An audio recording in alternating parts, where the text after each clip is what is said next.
নমস্কাৰ। জুবিনদাৰ হত্যাৰ মূল অভিযুক্ত সিদ্ধাৰ্থ শৰ্মাৰ ইতিমধ্যে বন্ধ কৰি থোৱা পানী ফেক্টৰী খুলি দিয়া হ'ল। আজি মূল অভিযুক্ত জুবিনদাক মাতি নি হত্যা কৰা মূল অভিযুক্ত শ্যামকানু মহন্তৰ বেংক একাউণ্ট যি জব্দ কৰা হৈছিল, সেই বেংক একাউণ্টটো আজিৰ পৰা খুলি দিয়া হ'ল। কেৱল হিমন্ত বিশ্ব শৰ্মা বিজেপি নেতৃত্বাধীন চৰকাৰখনৰ ভুলৰ বাবে, SITৰ ভুলৰ বাবে সিদ্ধাৰ্থ শৰ্মা আৰু শ্যামকানু মহন্ত বাচি যাব। নিৰ্বাচনৰ পিছতেই তেওঁলোকে জেলৰ পৰা মুকলি আকাশৰ তললৈ আহিব।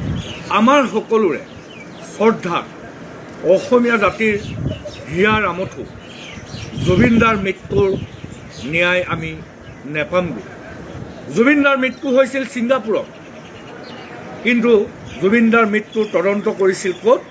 জুবিনদাই ৰাতি 12টাত 1টাত আহি ৰুটি খোৱা, পুৰি খোৱা, ঘুগনি খোৱা GMCৰ সন্মুখৰ কছাৰীদাৰ দোকানত।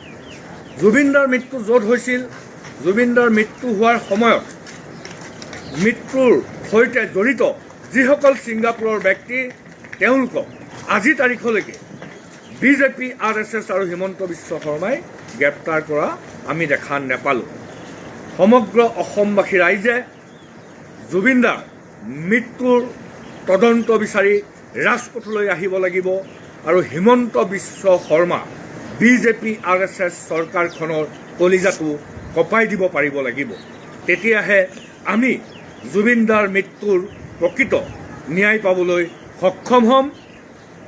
বিজেপি চৰকাৰৰ যি কেন্দ্ৰীয় মন্ত্ৰী অসমৰ পবিত্ৰ মাৰ্ঘেৰিটা, এই পবিত্ৰ মাৰ্ঘেৰিটা ডাঙৰীয়াৰ উদ্যোগত, ভাৰতৰ বৈদেশিক পৰিক্ৰমা বিভাগৰ উদ্যোগত, তাৰ ৰাজ্যিক মন্ত্ৰী পবিত্ৰ মাৰ্ঘেৰিটাৰ উদ্যোগত যি অনুষ্ঠান পতা হৈছিল ছিংগাপুৰত, আৰু সেই অনুষ্ঠানত এই অনুষ্ঠান পাতিবলৈ নি আমাৰ সকলোৰে মৰমৰ হিয়াৰ আমঠু জুবিনদাক মাৰি পেলোৱা হ'ল, হত্যা কৰা হ'ল। আৰু হিমন্ত বিশ্ব শৰ্মাই বাৰম্বাৰ কৈছে যে জুবিন গাৰ্গক হত্যা কৰা হ'ল, কিন্তু জুবিন গাৰ্গক হত্যা কৰা হ'ল বুলি কোৱাৰ পিছতো যি ধৰণে বিজেপি, RSSৰ অতি ঘনিষ্ঠ শ্যামকানু মহন্ত, সিদ্ধাৰ্থ শৰ্মাহঁতক বিজেপি, RSSে বচাবৰ কাৰণে যি কৌশল কৰিছে, নিৰ্বাচনৰ পিছত তেওঁলোকক জেলৰ পৰা মুকলি কৰি দিবৰ কাৰণে যি চেষ্টা চলাইছে, ফাষ্ট ট্ৰেক আদালত গঠন কৰিম বুলি কৈ আজিলৈকে গঠন নকৰা এই চৰকাৰখনৰ বিৰুদ্ধে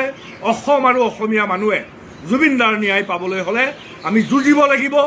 যুঁজি যুঁজি শিল ঘঁহা দি বিজেপি চৰকাৰৰ এই 2 নম্বৰী হিমন্ত বিশ্বৰ কলিজাটো কঁপাই দিব পাৰিব লাগিব। তেতিয়াহে অসম আৰু অসমীয়াই আমাৰ সকলোৰে মৰমৰ শ্ৰদ্ধাৰ শিল্পী জুবিনদাৰ মৃত্যুৰ উচিত তদন্ত পাবলৈ সক্ষম হ'ম। ধন্যবাদ।